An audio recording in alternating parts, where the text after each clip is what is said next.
Hi everyone, I'm a Swedish citizen. I live in Sweden. I'm originally from Bosnia, but I came here as a refugee when I was a child.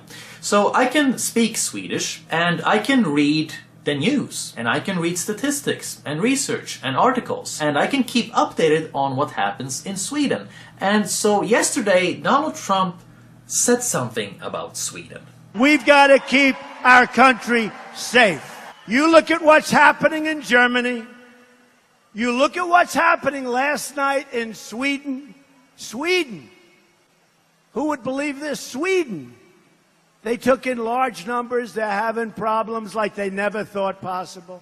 You look at what's happening in Brussels. You look at what's happening all over the world. Take a look at Nice. So what really happened last night in Sweden?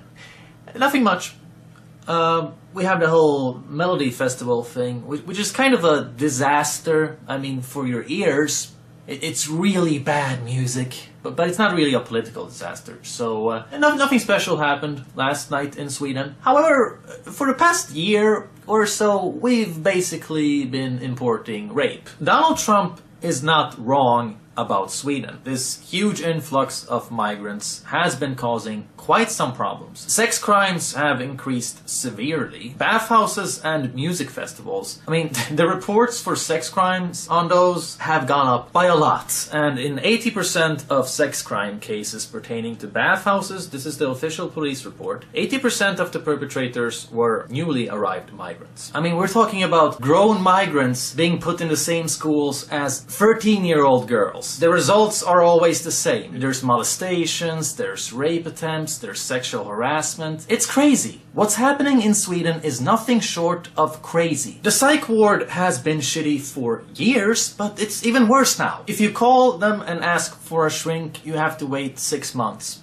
Or maybe you just won't get one at all. If you ask for conversation therapy or cognitive behavior therapy, you're likely to just get denied. I mean, they're gonna tell you that, oh, you don't need that, but the real reason is the lack of resources. The state health department actually came out and said that hospitals, psych wards, and the dental care cannot operate properly due to the huge amount of migrants putting a pressure on the systems. And don't even get me started on the housing crisis. Before the refugee crisis even started, we needed to build apartments the size of a new Stockholm in order to accommodate everyone. And then we imported like 100,000, 150,000 refugees.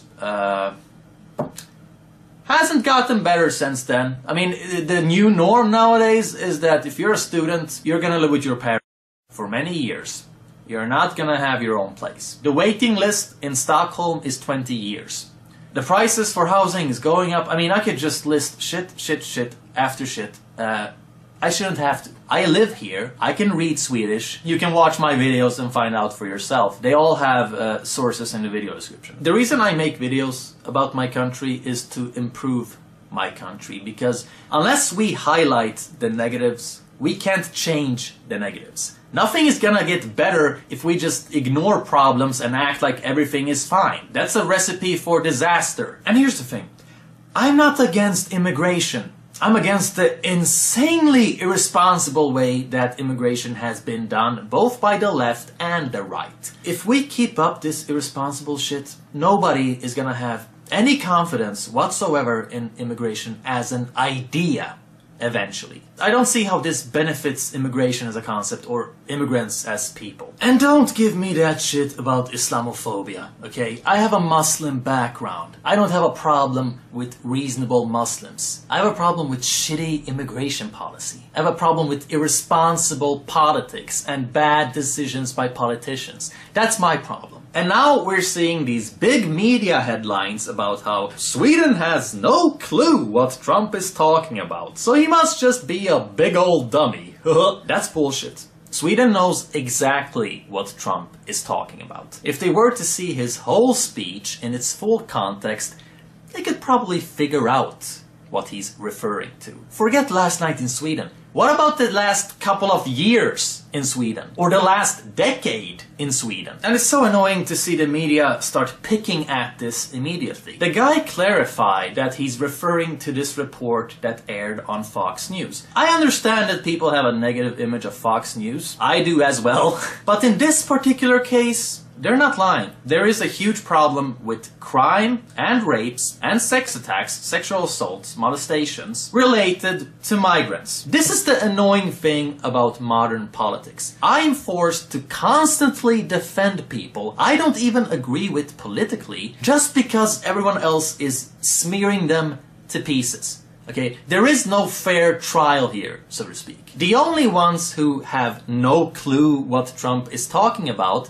are the politicians and journalists who don't live with these problems, because they don't live in the same reality as ordinary people. And the journalists, their entire job is to act like these problems don't even exist, because they don't want to benefit the evil nationalist party, which is ironically benefiting the evil nationalist party. I've said before that Sweden is what Tumblr would look like if it was a country. I still stand by that statement. We have big problems, okay? We're not the socialist utopia that our government wants to give off. And our problems directly stem from our terrible, terrible, shitty politicians. They're lying, conniving thieves. They hate the people. They hate the people. Both the left and the right. None of them is in any acceptable shape. They're even trying to make it into a big deal that a former prime minister dissed Trump on Twitter. I don't even know where to begin with this one. A recent study showed that 8 out of 10 Swedes don't trust politicians. They feel that they are disconnected from reality and are more interested in power than actually solving problems. So let's just let that be the testament here. We've allowed thousands and thousands of people into our country, and there was no way to vet those people. There was no documentation. There was no nothing. So we're going to keep our country safe. That's a good idea, and I think you should do that. Because Sweden didn't do that. Sweden felt it was racist to do age tests when we got so-called refugee children who looked like they're freaking 40 years old. And in one case, this even had a deadly outcome. I'm sick of this moronic idea that you're a racist because you like law and order. How can these people think it's inherently immigrant to not have ID papers? That's really the racism of low expectations. And don't even get me started on the rape. We had one case, there was a brutal gang rape. Really savage, sadistic gang rape. Where Interpol said that the guys were well above 18. One of them was said to be 30. And these guys just said that they were under 18. And one of them walked free. The others got less than a year in juvie. Not even prison, but juvenile detention. That's the punishment you get for choking and beating and raping a woman for hours on end while you're laughing. Because that's what these guys did. If you're gonna do immigration, then you have to do it right. Because otherwise, the only ones who are gonna benefit are the bad immigrants. The ones who come to your country to do crime and just have no respect for your nation whatsoever. Good immigrants do not benefit from the government pampering with bad immigrants. Because bad immigrants make good immigrants look bad. It rubs off. Because people's associations aren't gonna be very positive. So in the end, it just leads to racism. Now tell me, how does racism benefit immigrants? I don't see how this should be an inspiration to anyone. And, you know, don't even get me started on that vice deputy prime minister blah blah blah of ours who called out Trump recently. Yeah, I did a video on you and I exposed you for the extreme hypocrite that you are, and you blocked me on Twitter. I sent you the video and you blocked me on Twitter. An official state representative blocked me on Twitter for criticizing her. That's very feminist. This woman gives Trump shit because he pulled funding for abortion programs abroad, while she herself, as the humanitarian aid minister, cut $8 billion from the budget. This is money that was supposed to go to food, clean water, education, and healthcare to refugees abroad. Yeah, really the right person to criticize Trump over humanitarian issues, right? It's like the politicians are just really... They just care about getting their big fat paycheck. They don't live in the same reality as ordinary people. They never have to experience the consequences of their decisions. They make sure to live far, far away from the multicultural dream that they try to push on everyone else. And it's just so tiresome. It's tiresome to see the journalists being in on this shit. They stopped auditing the power a long time ago. They're in cahoots with the power now.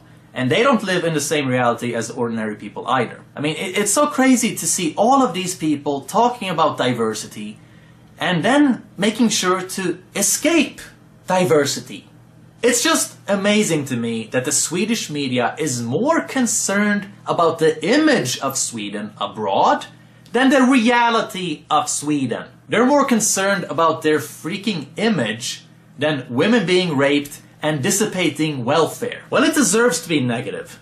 Because if people, I'm gonna tell you, if people knew half the shit that's happening in Sweden, you would consider us to be like some kind of weird social experiment. You would think that we're some kind of soap opera, some reality show. This is the country that hands out bracelets to try and combat rape. This is the country that invests millions on circumcisions when hospitals aren't running properly and the police are underfunded. I hope that Donald Trump starts talking a whole lot more about Sweden, because we are a warning example indeed. Sweden is what happens when white guilt prevails over logic.